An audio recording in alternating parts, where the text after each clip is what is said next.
ত্রিপুরায় আসন্ন village committee নির্বাচনের শুনানিকে ঘিরে জল্পনা শুরু হয়েছে রাজনৈতিক মহলে। আগামী ২রা নভেম্বর সুপ্রিম কোর্টে অনুষ্ঠিত হতে চলেছে এই গুরুত্বপূর্ণ মামলার শুনানি। এক ভিডিও বার্তায় একথা জানিয়েছেন তিপ্রামথার প্রধান প্রদ্যুৎ কিশোর দেববর্মন।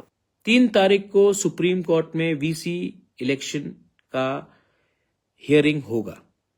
उसके थोड़े दिन बाद जो बिल्स हमने स्टेट गवर्नमेंट को भेजा है, गवर्नर को भेजने के लिए थ्रू एडीसी, जिसमें कस्टमरी लॉ बिल्स है, जिसमें अपना लैंड राइट्स का बिल है, वो भी सुप्रीम कोर्ट में सुनाया जाएगा। मैं समझ चुका हूं कि सिर्फ पॉलिटिक्स करने से कुछ नहीं मिलेगा, कोर्ट में भी जाना पड़ेगा, जमीन में भी रहना पड़ेगा और पॉलिटिकली भी फाइट करना पड़ेगा। तीनों चीज साइड बाय साइड करना पड़ेगा।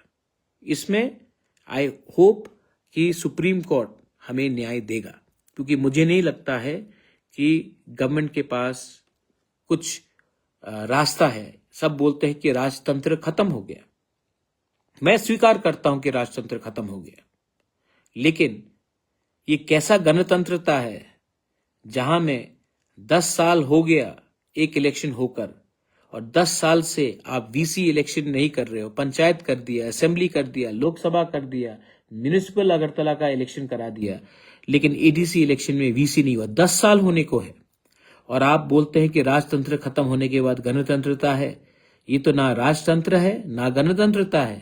इसमें हमारे गरीब तिपरासा को नुकसान हो रहा है और सुप्रीम कोर्ट, मैं आशा करता हूं कि इसमें एक बहुत स्ट्रांग डिसीजन लोगों के हित के लिए लेगा।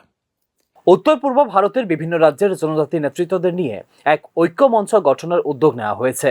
নাগাল্যান্ড, মেঘালয়, মণিপুর, অরুণাচল প্রদেশ, মিজোরাম ও আসামের নেতারা এতে যোগ দেবেন বলেও আশা প্রকাশ করেন প্রদ্যুৎ কিশোর দেববর্মন। তাঁর ভাষায়, উত্তর পূর্বের ঐক্যই এখন সময়ের দাবি। अगर नॉर्थ ईस्ट के लोगों को दिल्ली सीरियसली लेगा, वो तब लेगा जब हम एक दूसरे के बीच में फाइट ना करें और पॉलिटिकली भी एक आवाज में अपने लोगों के हित के बारे बात करें। Otherwise we are divided. Mizoram gets nothing, Dimasa Hasao gets nothing, Bodoland gets nothing, Tripura gets nothing, Meghalaya we get nothing. But if you can come together, अगर एक जेन्यून एकता होगा, थानसा होगा, तो हम लोग एक होकर एक आवाज में एटलीस्ट 10 प्रॉब्लम से 5 प्रॉब्लम का तो सॉल्व हम करें।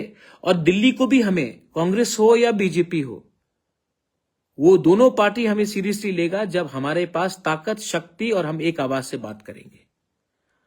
इनके इंटरेस्ट में नहीं है कि हम यूनाइट हो, क्योंकि अगर हम लोग यूनाइट नहीं होंगे तो ये हमको बांट कर राजनीति करेंगे। हमको ऐसा राजनीति नहीं चाहिए जिसमें हमारे बच्चे लोगों का भविष्य को कुछ फ्यूचर ना हो। तो आने वाले 3 से 4 दिन के अंदर हम लोग मिलेंगे और एक अनाउंसमेंट होगा। तब तक मीडिया कुछ भी बोले, आप वही सुनेंगे जब हम लोग कैमरा के सामने आकर बात करेंगे।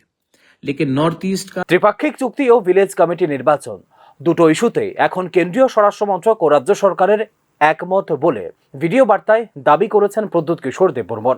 রাজনৈতিক বিশ্লেষকদের মতে টিটিএডিসি এবং ভিলেজ কমিটি নির্বাচন গ্রামীণ মেজাজ নির্ধারণের প্রধান সূচক হতে চলেছে ত্রিপুরার রাজনীতিতে। নির্বাচনের আগে যদি তিপ্রামথা, বিজেপি ও অন্যান্য আঞ্চলিক শক্তির মধ্যে বোঝাপড়া গড়ে ওঠে, তবে বজায় থাকতে পারে বর্তমান শাসক দলের রাজনৈতিক ভারসাম্য।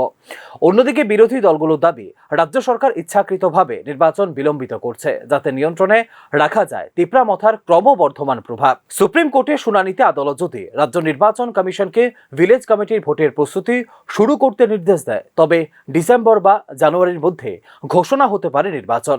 তবে যদি আদালত প্রশাসনিক প্রস্তুতি নিয়ে প্রশ্ন তোলে, তবে অনিশ্চয়তা থেকে যাবে আরও কিছুদিন। Bureau report, news now.